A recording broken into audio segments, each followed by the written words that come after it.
This is episode 574. Today we're going to be chatting about, are you feeling stuck? Then perhaps you need to change your focus.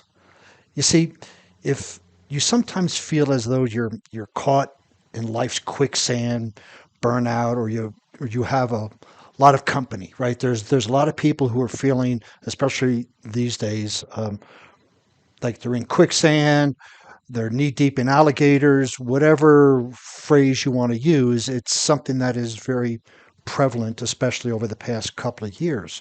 You know, we work, we struggle, we try to do everything we possibly can to move on to a higher level energetically of well-being. But it seems like the harder we work, the more we get stuck. Kind of like quicksand, right? You with quicksand, I've never been in it, but you see the shows and movies is the more you try to get out of it, the deeper you get into it. And so that sometimes can be the feeling of a lot of individuals, a lot of people I've coached with feel that they feel that they're doing more and more and more, and they're just sinking deeper, deeper, and deeper. You know, if you're approaching a category five, frustration level, you might want to give this a try that we're going to be talking about now. So switch your focus from that really, really nice but frustrated person in the mirror to one or more other people who inhabit this good planet. So, what do I mean by that? Well, the thing is, we become so over focused on ourselves and our own personal well being that we wind up building huge walls.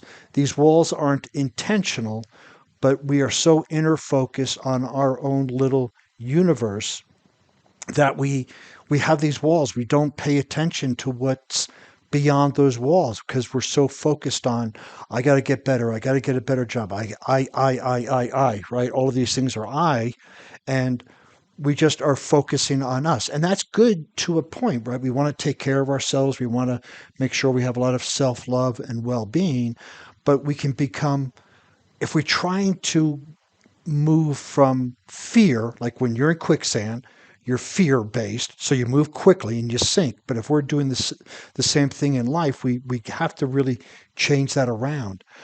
You know, we become so focused on the me, the I, that we sometimes begin scrutinizing even the most insignificant events to determine their impact and potential on our personal lives. I mean, when we scrutinize them, it's just making a pure judgment call, right? We're in traffic, somebody cuts us off. We feel that they purposely got up this morning to cut us off to make us mad.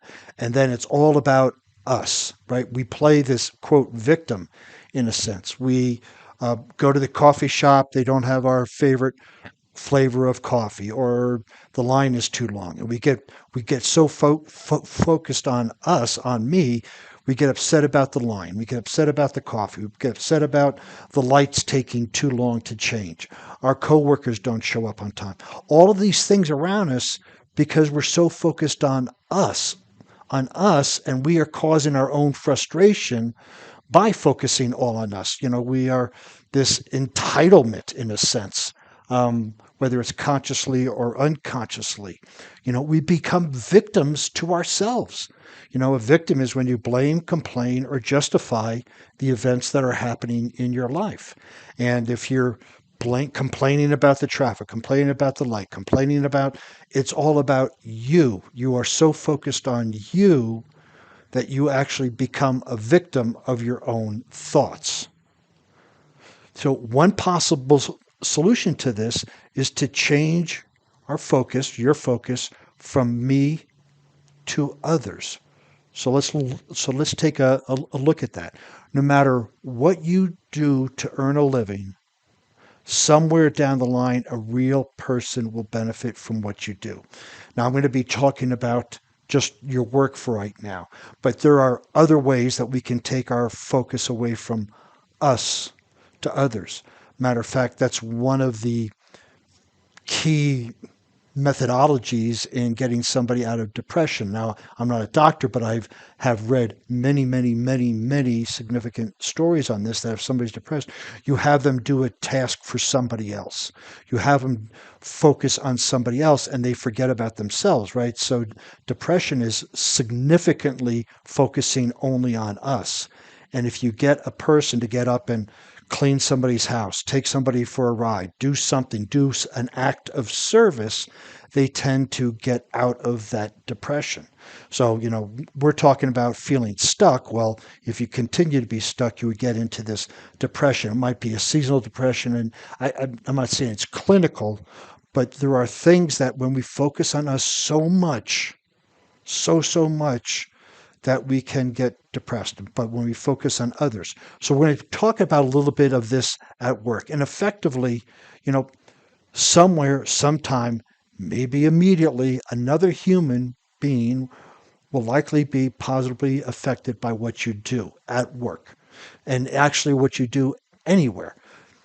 Think about what you do. If you can find that purpose in what you're doing at work, then it will be very significant.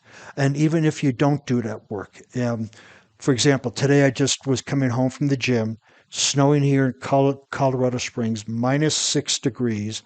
I pull into the apartment complex where I live, and there's a lady out there all bundled up and has these packages, and she's waving at people who are coming out of their home to go to work, and nobody's stopping. And she's waving frantically. And so I stop, I roll down my window, and she says that her car won't start, and can I give her a lift to a children's hospital where she works, which is only a few miles away. She goes, I was just about to start to walk. I go, no, please get in. Let's go over.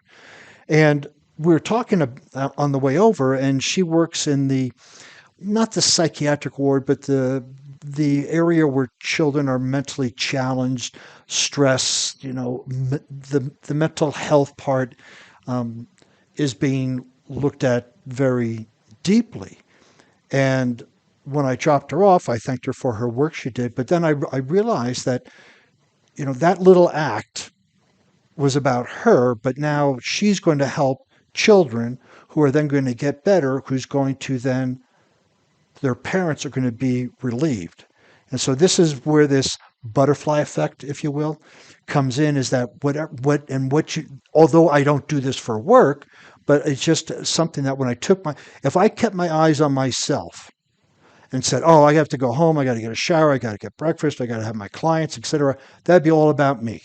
And this lady would have been walking. But I took my eyes off of me, and I'm not asking for a pat on the back or praise or recognition. It's just a very appropriate story that happened today, that I took my eyes off of me, put it on her. I felt good because I helped her, and I know that she's going to be helping other people. So, if you're caught in the quicksand, take a few minutes to really think about who will be better off, healthier or happier because of what you do. And again, this could be at work, because we spend so much time at work that we kind of lose track of what we are doing. What is it worth?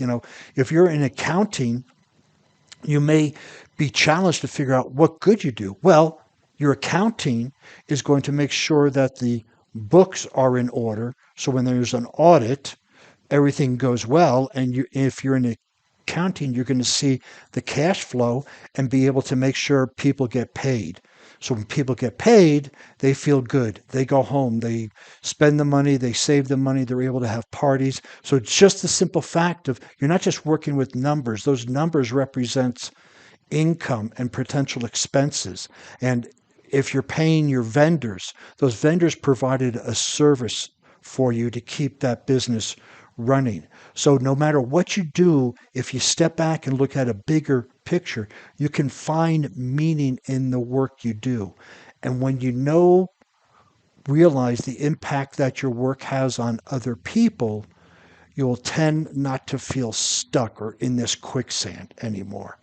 You know, Do do you see what can happen here is when we change our focus from me to others, our work starts to take on a new significance.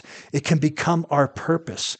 And that's one of the main things that clients come to me with is that they're missing a reason for doing their work. They're missing this, and passion and purpose are two different things, just a side note.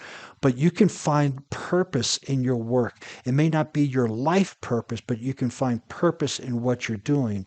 And when I work with clients, we take this high picture, this high um, level view of what they do, and we look at how many lives are affected by what they do, whether it's accounting, whether it's operations, whether it's sales, whether it's customer service, whether it's being a counter clerk at a fast food, whatever it is, there you can find a purpose in that. And when you find that, you can create some joy and happiness and not feel stuck anymore. So I encourage you to really, really take a look at this and get with somebody, and whether a coach, whether me or somebody else, and start to really, if you're feeling stuck, if you're feeling frustrated, if you're feeling there's more to life than this, the first thing to do is start looking at your career, because that's where we spend most of our time. If you can find some purpose in that, that'll absolutely shift your perspective on life. You know, so now you're a giver, not a taker. When we give to ourselves, we take, take, take, take. But now you're a giver, and your life honestly has meaning now. When you find that purpose, you know that it has some meaning, and there's nothing more fulfilling than knowing we have meaning, knowing that we matter, knowing that we make a difference in someone's life. We know that what we do is truly important to someone else. There is no better feeling than that when it comes to a career. And that's pretty special, right? I mean, it's significant. Imagine waking up and knowing that you're going to make a difference, and putting your head down on the pillow at night knowing I made a difference today in people's lives. So just keep in mind that, if you're having to really stretch your imagination to see at least one other person benefiting from the things you do, and it's really not fitting together, you might consider looking into a different occupation, or at least different ways to spend your free time. One of the things about looking at another occupation, just keep in mind, is whatever is making you unhappy there will eventually make you unhappy someplace else. So that would be the last action, is to look for another occupation. I know that there are some that are very frustrating, and when we can find meaning in it, we can then enjoy it more. And if we can't, how can we find meaning in our free time, our personal time? How can we do things? And we don't have to do volunteer work and all of that, but just being random acts of kindness during the day takes the eyes off of us. Opening the door from somebody, helping somebody pick up something that they dropped, giving somebody a smile, complimenting somebody. All of these are random acts of kindness which take our mind off of us and puts it on someone else. And when we can do that constantly every day, whether through work or personal time, you will not feel stuck anymore. You will feel like you're giving. You feel like you're providing value to this life. So, there are a bunch of people who could really benefit from your talents. There are. We all are born with talents, and there are a bunch of people waiting for your talents to show up. So think about what you do well. You think about what you enjoy doing that could help others have a better life, kind of like your ikigai. It's 4 components, but think about that. There are plenty of things that everybody has a blessing to give to somebody in this world. And when we take our eyes off ourselves and going, how can I help others? Then we start to feel fulfilled. And then just go do those things.